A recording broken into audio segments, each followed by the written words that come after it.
The Japanese have a saying, Nana Karubi Yaoki. Anybody know what it means? It means fall down 7 times, get up 8. And in my life, I've had plenty of failures and had to get up from that.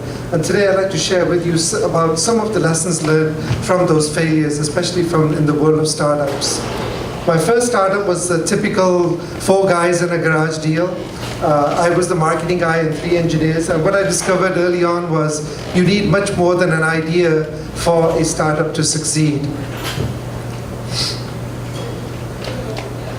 20 seconds is a long time.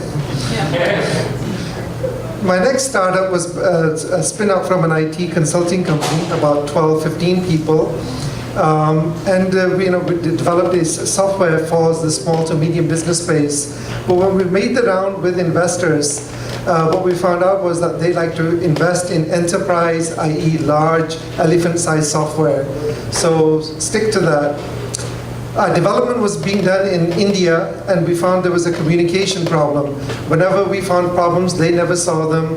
So we had to bring the development in-house. So whatever your key assets are, bring the guru in-house. Come on, come on. We were always waiting for investment to take us to the next level. We had a prototype, and we thought once we get the investment, we'll have the product that we want. Well, the product, as usual, took longer and longer to get to. So the key message here is you only get one shot, so get it right. In hindsight, not only does the chemistry between the co-founders of the company count, but really the whole team. When all had closed, the company had folded, and we were kind of at the last stages, people were ready to go to blows with each other. So not a great way to leave things. My next startup that I got involved in was a Swedish company. Great company to work for, I really enjoyed it. Only problem was there were these 2 very large competitors who basically ate our lunch, and the company folded. So nice guys don't always finish first or last or whatever. The next company I was involved in, I was really attracted to it because they had all these Fortune 500 customers. So I thought to myself, great, this is a company I should really join. But big names can be deceiving, and big customers can be very demanding. The next lesson is, we developed an innovation software. So we were telling other companies how to innovate by listening to the employees, by listening to customers. And what I found out was the company wasn't listening to its own employees. So check the inner GPS to see, where it's going with the BS meter. The next startup was basically co-founded by the same co-founder from the previous company. So I thought, great, I'll join with him. I mean, he's done it successfully in one place. Well, what I found out was that just because you were successful in one place doesn't mean you'll be successful in another. And so unfortunately, there can be one-hit wonders. I found out that with all of these demanding customers, so you get kind of the bell curve. You get the good, the customers that you do a little for, and they'll be very happy. You get the guys in the middle, and then you'll get the ones that are squeaky wheels. No matter what you do, they're never happy.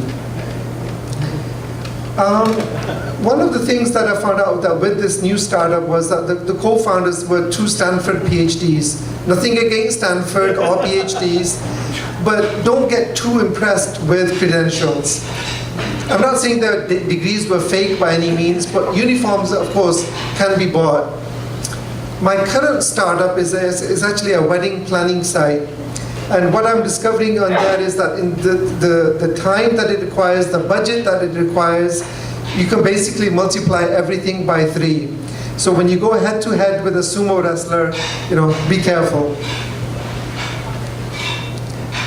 One of the challenges with the current business was to decide how are we going to build out the community in it. Do we go with freemium, which is basically offer the services to free? And that's what we've done to start the business off. But you quickly need to find a migration path to premium, which is where you basically charge for your services. The next thing is that the value proposition of whatever your business is needs to be very clear. Sometimes people go to our website and say, well, what are you guys exactly about? And we've changed things on the user interface and the categories and things. So whether it be for investors or for users, make sure that your value proposition is clear. Even when we've done some innovative things like the first American Muslim wedding survey or the things along those kind of lines, I thought we'd get a lot of attention. But it takes time to get noticed. So again, it's one of those things, patience, we all know about it, but it's one of those harder things to practice. We have a blog, so we focus a lot on content. But again, just good content by itself doesn't get you noticed.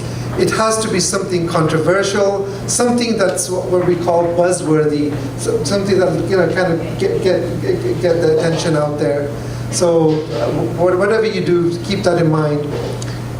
A lot of website traffic is measured in views or in social media about links, likes, and followers, as well like on Facebook and Twitter. But what really counts, especially from an organic search standpoint, are links. People linking back to your site. We've spent an enormous amount of time on business plans, sometimes for the investors, sometimes obviously for ourselves. But the way I see a business plan is like a resume. It's always a work in progress, never done, so just keep on at it.